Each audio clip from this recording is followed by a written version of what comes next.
The Indiana Dunes became a state park in 1923, but they did not open until 1926. The park became a state park in order to save the dunes from industrialization. So let me give you an idea of what was happening in this time era. Along the border of Lake Michigan, they were installing hydroelectric plants and water purification plants. But this was taking up the shoreline and industrializing the shoreline of Lake Michigan.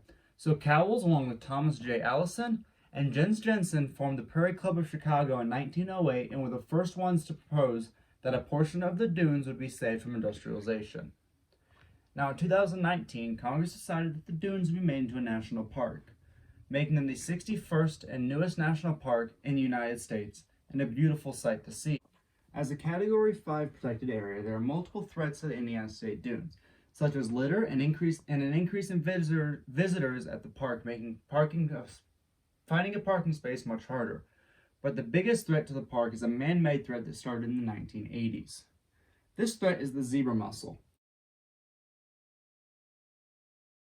There are very invasive species that originated from Eurasia and came to the Great Lakes in the bilge water of ships that came over from Europe. They currently number in the trillions in the Great Lakes. They clog up power companies' hydro generators, and they litter the shores of public beaches. These shells are also razor sharp and cover the beaches of the Indiana Dunes. But they also do a little bit of good by keeping the Great Lakes water clean. But because of this, they take away from the nutrients of the native mussels, which they outnumber 10 to 1. They litter the ground of the lakes as well. Because they litter the floors of the Great Lakes, the fish that breed and nest on the bottom are running out of space to nest. And they are running out of space to nest because they do not like to dig in the piles and litters of sharp shells across the bottom. Now, this is reducing the fish populations and the native mussel populations in the Great Lakes. And kill it. There's actually not much that the National Park is doing to solve this issue. There actually isn't much that anyone is doing to solve this issue. There are a couple sets of rules set in place for recreational commercial boats, such as recreational boats must empty their bilge tanks, empty the boat completely of water that might have come out of the Great Lakes, and make sure all sections of the boat are dry so that no possible larvae are carried from the Great Lakes into another lake that the boat may go into. Now, commercial ships must drain their bilge tanks at sea, flush their bilge tanks with salt water to kill any larvae again, so that the zebra mussels are not reintroduced into the Great Lakes, and they are not allowed to completely clean out their bilge tanks in the Great Lakes. All of this just to hopefully stop the reintroduction of zebra mussels into a lake that's already polluted with zebra mussels.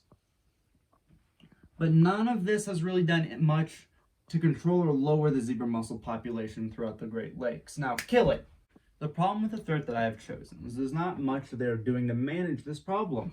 The only management project that I have seen that's been posted about the Indiana Great Lakes and the Indiana Dunes is that there's currently a shoreline assessment and restoration project in the act.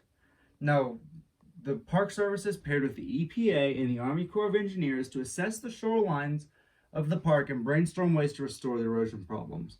Some of these erosion problems lead back to the zebra mussels because they're cleaning the water too much and lowering the amount of silt that settles on the shores and the bottom. They also burrow into the banks, increasing the amount of erosion that's happening. But again, there's not much being done to fix the zebra mussel problem in the Great Lakes or in the Indiana Dunes National Park. I thank you guys and have a wonderful rest of your day.